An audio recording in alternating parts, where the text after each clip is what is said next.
We're just two friends who love the movies, call each other every morning. Got a couple things I want to talk about. And of course, today the our what is it called? Is it the ESPN, ABC, the whatever it is? Yeah, it's like a draft, but for the Oscars, you pick and compete with, Sam, myself, our buddy Wesley, my cousin Caleb. We all get in a group every year and do our picks like that. So Yeah, it's a lot of fun, man. Honestly, this is like for a you, yeah, for you, it's a lot of fun. no. I honestly, I'm not too sure about this year. I think It's this you year I say will. that every year, and look, I've already cash apped you my yearly dollars. So Dude, I think this year I'm gonna finally be dethroned, whether it be by you or Wesley or I Caleb. don't think it'll be me, man. I have no idea. I was looking at it I like have I no idea either. look.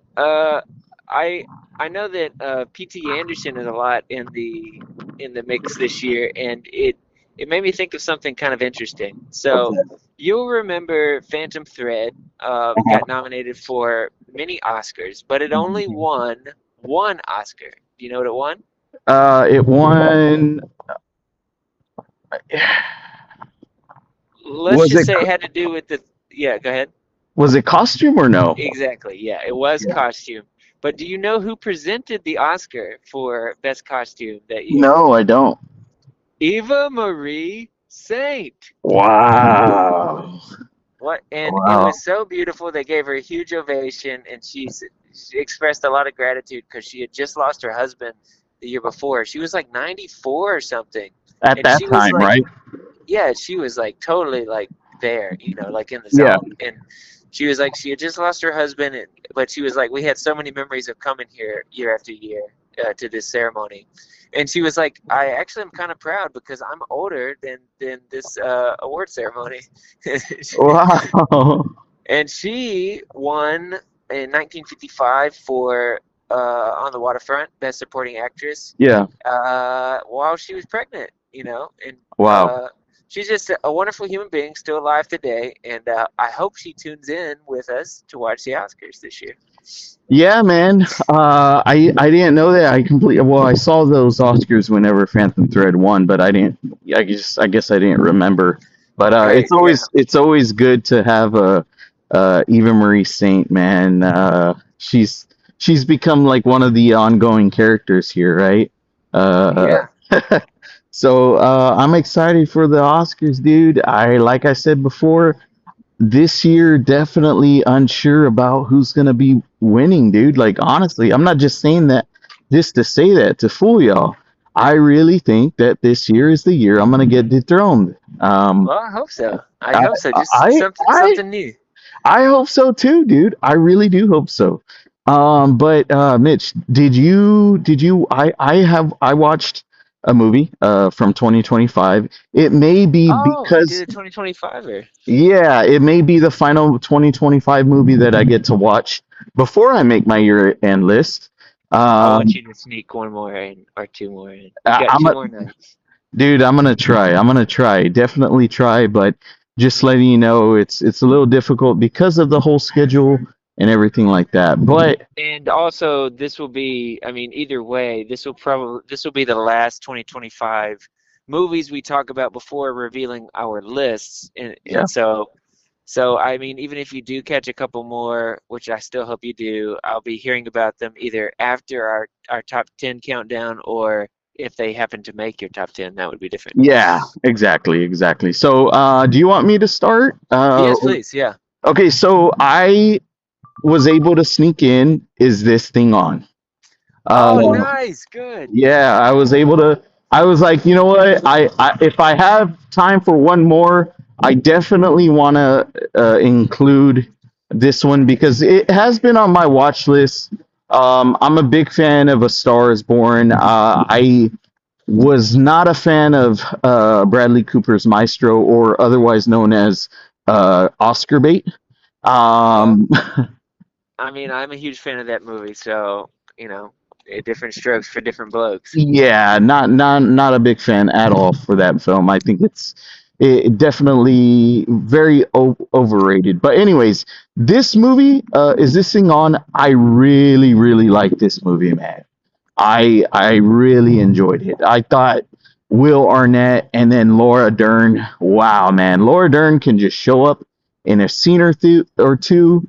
She was in Jay Kelly for like maybe what it was like a couple of scenes, right?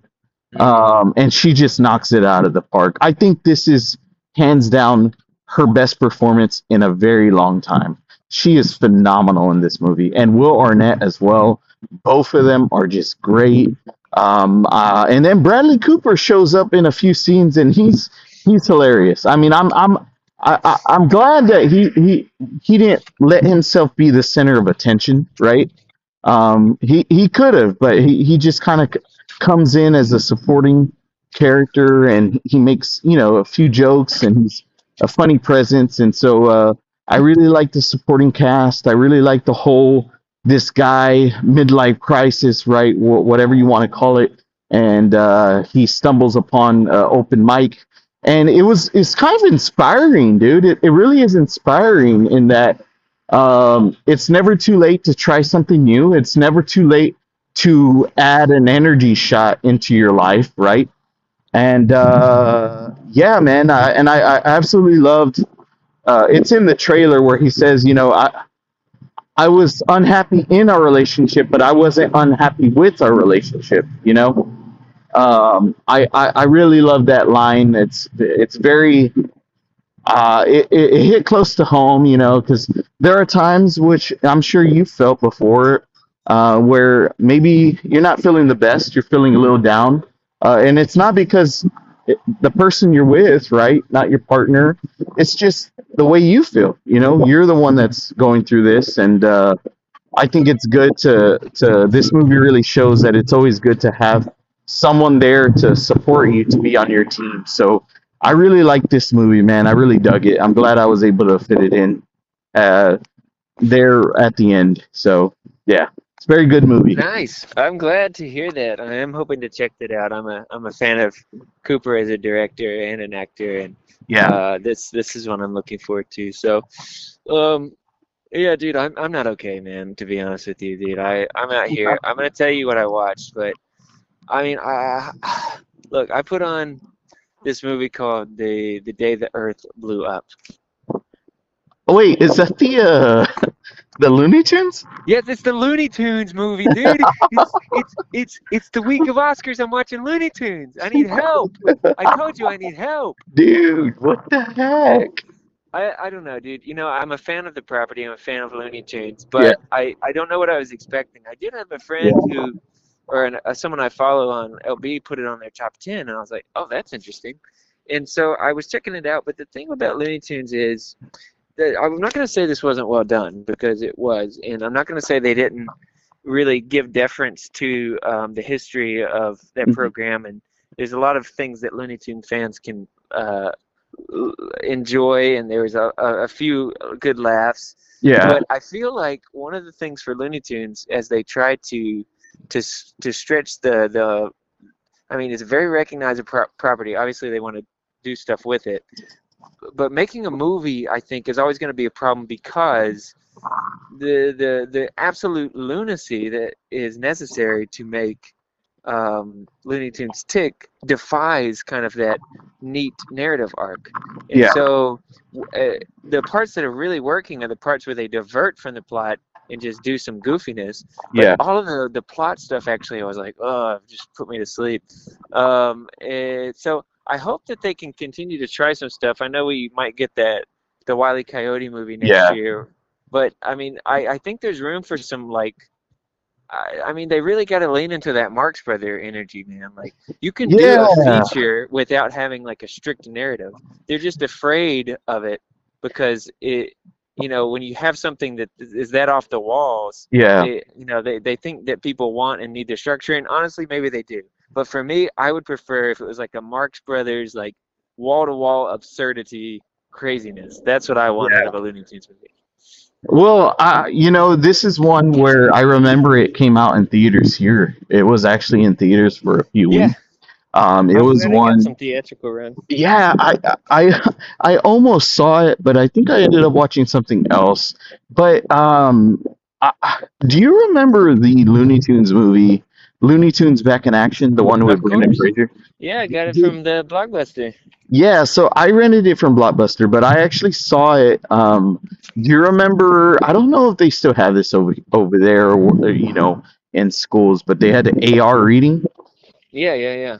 Yeah, so I of course would read a lot of books, man, and I would take the AR quizzes, and if you read so many books, you had such a certain level, right? You They guys got would, the craziest rewards, man. yeah, we they would take us, they would take us to things like this, right? And so this was one of those where they took us to the movies to see Looney Tunes Back in Action, and Mm. we ended up going to McDonald's in a limo. It was. It's so crazy, dude. I mean, they were treating you guys right. Dude, I am surprised because this was in Sudamore and you guys had the I know, Aniana. dude. They didn't Aniana give us was, anything like that. I yeah. guess they were spending it on education and stuff instead. No, what they were spending it on was football. Oh, touche, touche. Yeah. Um, well, I mean, yeah. So, I mean, that one I watched. But you went to the movies yesterday, dude. Did you have nightmares all night? Okay, so and it's funny that you mention it just right now because literally as we were speaking, I was getting messages from my friend John. He had just watched Undertone, so I watched Hmm. Undertone yesterday, right? And you took And Nova with you, right? yes, no, no, I didn't. I ended up taking. So as you know, Vera is getting to a certain You age, took Vera? so she wanted to watch it, and she was I'm there with calling Child Protective Services. her friend, right, who happens to be a boy, right, and Oh, so you she's were chaperone. I was their chaperone, so I was like, all right, well, I'm gonna sit in between y'all, and she was, of course, rolling her eyes. And so I was like, all right, no, I'll buy y'all your seats. Y'all can sit right in front of me, but I'm gonna be sitting right behind y'all. So got them their drink, and all that. And so we sat down to Nice. watch Undertone, this 90-minute horror movie by A24. First of all, I'm very impressed that a movie like this could be made uh, for 500K, right? I think the Oh, budget, wow, that's awesome. yeah, the budget was 500K. I love that. And before I say anything else, I'll tell you this: I'd rather have 100 movies like this than 100 more Scream movies. Um, Well, I can tell you which one you're gonna get, dude. yeah, yeah. And so I'm just glad. I'm glad that movies like low budget horror films can still get picked up by a studio, especially like A24, and be released. Okay. This movie is overrated. It's overhyped. It's not a very good movie, Mitch. Oh, Um, okay. Sounds yeah, like a turn from what you were just saying. yeah, no, and so I say this in that on one hand, I'm glad that a movie like this was able to get picked up because it gives people a sense of like, okay, well, if as long as you make something that's at least marketable, right? It can at least get picked up. This movie has I like the premise. It has a great premise with the whole podcast, right? I thought that premise was really great. It has some really great um, Audio scares. audio scares. Yeah, I thought that was very effective. There are some genuinely creepy moments in the movie, and it's not that this movie is bad. I didn't find it bad, although looking at my friend John's messages, he absolutely hated this movie. Oh, Um, shoot. yeah, Well, you know what? but It was marketed well. It was marketed really I well. I think it was marketed really well, and I'm gonna just let you know, folks. I know the marketing is saying that this movie is the scariest movie that you'll ever hear or whatever. And although, like I said, there are some effective scares in this movie, it's not. It's not. This movie. is just okay at best. It's okay at best. And unfortunately, by the last 30 minutes of the movie, it just turns into a generic horror movie tropes that you see all the time. The lights flicker, something comes on the TV, the water faucet turns on. You hear, you hear voices that are kind of altered. And I was really, I thought the first 40 minutes were very slow burn. And you know me, Mitch, I like a slow burn, but I liked everything that had to do with the podcast aspects, right? But Yeah. whenever they're not recording the podcast, it felt very like it was like a slog, right? Yeah. It was like a slog. So look, if you're an A24 fan, if you like these, weird horror movies, you may dig this movie. I mean, I'm looking at the critical reception. A lot of critics are digging this movie. And that's fine. I wouldn't urge you to, if it's between this movie and Scream, definitely go watch this movie. This is one where I think, like I said, Mitch, lower budget movies, it gives, you know, young people hope. I know I said that about Scream, but uh, yeah, I mean, it's okay. Probably like a 2.5 out of 5. Very middle. Okay. Yeah, Wow. Fair enough. yeah. So I probably won't be checking it out, but glad you got to go to the movies. What did Vera think? She did not like it, but Your buddy. her buddy, thought that he enjoyed it. So he enjoyed it. Good.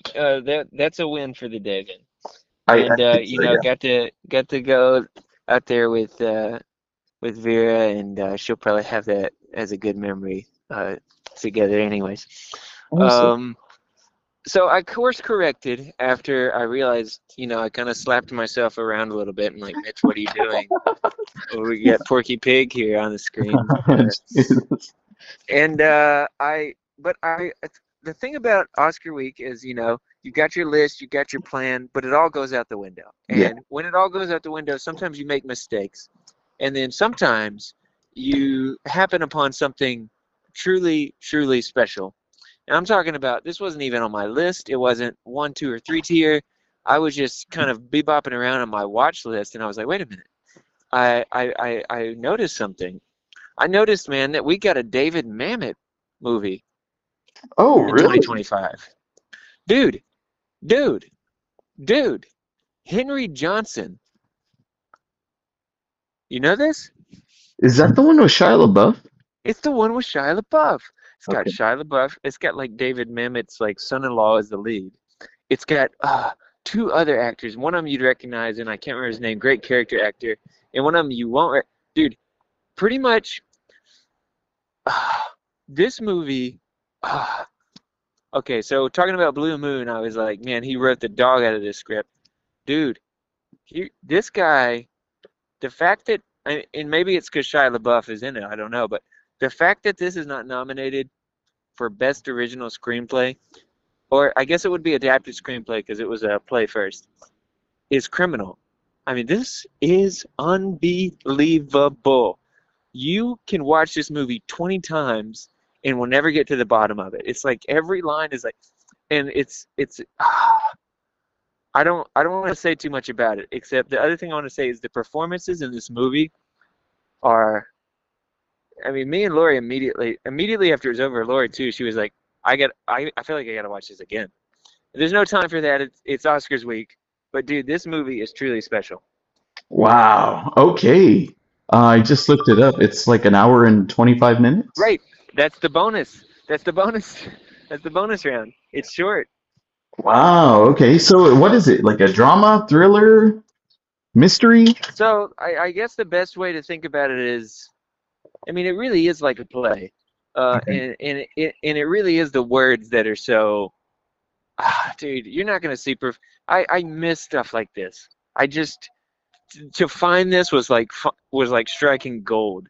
I just, and Mamet, he literally wrote the book on screenwriting. So Yeah. and he's a playwright, and when you have a script this He would, intense, this intensely written, and this intensely performed, it's pretty hard not to have a good time. I mean, there's some people this won't be to their taste. That's yeah, true, but this is exactly what I like, and Blue Moon is a good analog for it, to be honest. yeah. So um, of course, David Mamet was mammoting it up before Aaron Sorkin was, right? Oh yeah, So, dude. Yeah, and he goes full Mammoth.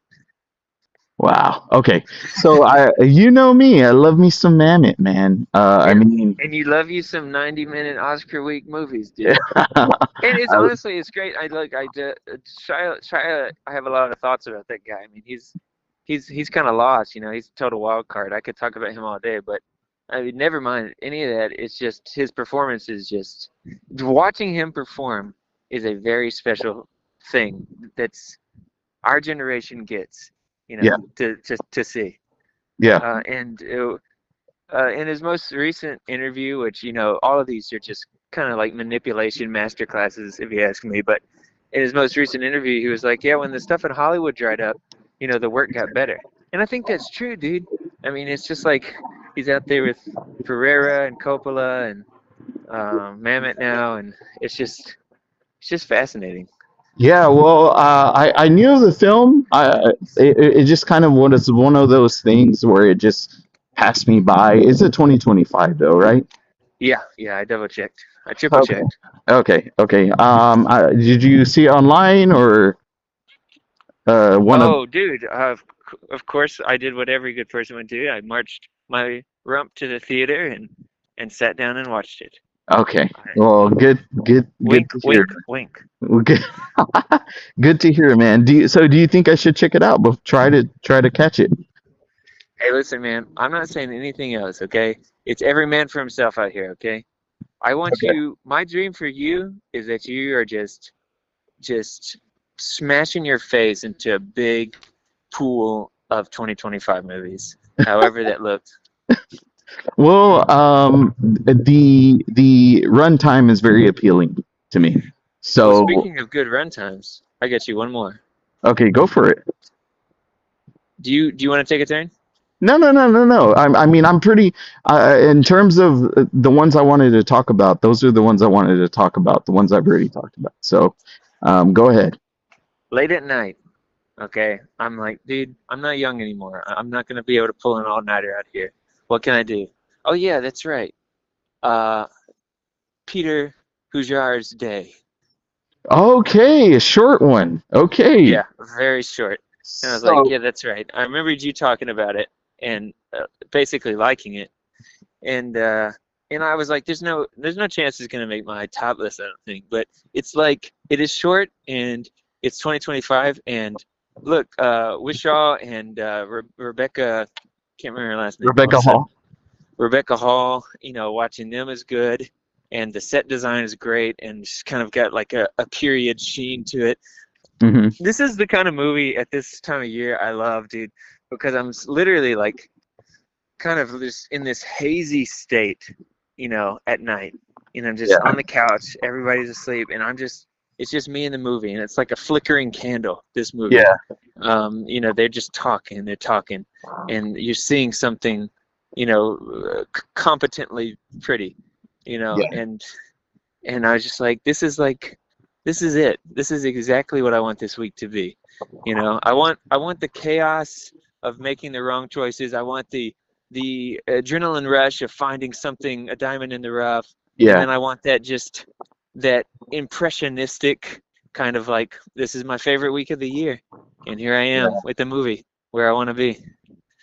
Well, I'm assuming you liked it, right? Yeah, I mean, I basically liked it. Yeah. Yeah, I liked it. It's a nice short. The best way I could describe it, man. It's like meeting your friend for a cup of coffee and you just having a conversation. Yeah, and Um, honestly, it does make you think about, because there's one line in the movie where he's like, yeah, before you had asked me about this, because she's doing a project where she interviews her yeah, artist friends about their day, the day before. and And I he's love like, yeah, that. before, I love that nothing ever came out of it, right? They ended up yeah, finding. the project died, and this was just like lost, and they found this written transcript. They don't even have the recording anymore that they Yeah, know of. But he said something like, I basically would have told you like nothing happened in my day before you asked me to do this. And it just kind of puts things into perspective. Like if you actually, I mean, this would be a good exercise, for friends to do with each other. Just like, I want you to tell me about your day Yeah. yesterday. Just tell me everything that happened and try to remember everything you can. And then before you know it, you're like, oh, shoot, yeah, that's right. I did photograph Allen Ginsberg yesterday. Yeah, it was a pretty special day. Yeah. My friend came over and I bought him a Coke and we had some Chinese food together. That was pretty special. Yeah, it's not until you say it out loud, right, and you Yeah. really, really take a look at your life, because I really feel like these small moments in our lives are truly special moments, right? Yeah, Oh obviously, yeah. you have the life events, right? Wedding, a birth of a child, and all that. But it's really these small little moments, man. These slices of life. Exactly. And yeah, that's what Peter Hujar's day was. It's like what 70 minutes, right, without credits or something. Yeah, it was real short, dude. Yeah, like an hour and 10. I don't know, something like that. But well, I'm glad you were able to catch up to this one. Look, Mitch, this is the final episode of the year, really, in terms Yep, of yep. 2025 movies. Obviously, like you stated, you'll probably talk about more, after today. But since you're not going to be able to talk about it within the year, is there one that you're currently watching or you're going to try to watch before Oscars Sunday? I am imagining that I'm going to get at least three more in. I've got Okay. 2 nights. Me and you both have other obligations, but I'm going to try to go a little harder, see if I can get at least three. I mean, I've been known to pull triple features on the night The night before, of. Yeah. but I, I don't know if that's going to happen. It's kind of just if the spirit hits or not. Yeah. Uh, but no, I won't say any titles except that yeah, I've got a few I got my eye on, but we'll see what the damage is, sometime next week. Yeah. After we've got our lists published and everything else. Well, I surely hope that yeah, I know you're not going to say any titles, but I do hope there, this last hope that the chronology of water um, Oh, is, Sam, I gotta is tell you, dude, I started it and I pulled the plug, man. It's not that I didn't think I was gonna like it. It's just a little too much for me. Yeah. I get Um, it. I get it, man. Yeah, It I feel bad about that one because I love that style and I love like her voice kind of like artistically and her literal voice is in it too. But it's the subject yeah, matter, and that was one yes. where I was led. I think I even mentioned it to you. The Yeah, you subject did. You matter did. is it's rough. It's a rough film. But It yeah, was just kind of a subjective, conscience thing. I was just like I I better bounce. Yeah. look, man. I will say, I think that the chronology of water is the kind of movie that Urchin wanted to be. Maybe so. I Chronology of Water, just from what I saw, like maybe 10 minutes or 15, was a little more into the depths of like, yeah, it is an art film. yeah, it's an art definition of art film. Yeah, for sure, which I loved. I can definitely see why you like it. I could see why you thought I would like it, and I probably would have liked it, but it might have just had too much collateral damage for me. And that's okay, man. Like I said, I gave you that warning. Well, now I'm even more curious as to what are the final three. Do you have your sights on three, or are you just saying that it could be a One, three? two. There's two that I am definitely expecting for, and then I feel like there's room for a wild card. I'm trying to get my ducks in a row because I want to screen something. I want to watch something with Wesley Yeah. one of these nights, one of these 2 nights. I don't know if what his schedule is like. I texted him earlier to try to set that up, but like part of that's going to depend. Like I feel like I can like hang up the phone with you and just cue something up here and like watching this daggum parking lot. Like I don't even care. Like I'm like a junkie this week. Yeah. Yeah. Well, looking forward to the Oscars talk, man. Many Me people too, don't dude. know, but we're going to be making our list are due the day of the Oscars, and so that Yep. day we plan on making three separate videos. You still want like we're gonna I'm gonna try. Yeah. yeah, we're gonna try to take some time apart, and I have a ritual before we end the call. I have a ritual of every day of the Oscars, right? Where the day of, um, I like to, well, first the night of, I like to kind of like narrow it down, right? And then the day of the Oscars, I like to go to a sit down at a coffee shop with my Nice, yes. laptop, and I kind of just work through it, like, okay, where But am I gonna remember arrange these? back back when we were doing this, it used to be we would like, I mean, this pre-letterbox and all that, Yeah. we were like emailing each other the list with like, I remember, I don't remember if everybody did this, if you, but I think you and me did this where we would kind of send a paragraph or We so would, telling, yeah, yeah, we would send a paragraph to each other. I miss doing that, to be I do honest with too. you. Um, But it's just like now that I take the month, so many things have changed. Like with Letterboxd, and now that I take like a month off, but also like we kind of get to fulfill that because last year before the movie call podcast, because like we say, we were already doing this basically before we started recording. You and me got on a phone call for half an hour and talked through our lists yeah, after the award ceremony and everything, it or the was. next day. Yeah, I remember that. So, maybe this is kind of replacing that, where we don't have the paragraphs anymore, but we can at least put them up for people that can see them on Letterboxd. And now that we have the movie called podcast, we can, discuss it. So I'm looking forward to those 3 episodes that we hopefully can record on Sunday. But yeah, Mitch, well, dude, it's been a good year. It's been a good run. uh, Um, yeah, dude. Well, I'm glad we were able to knock, talk about a few more. But I guess I'll talk to you a little bit later, dude. all right, man, keep in touch.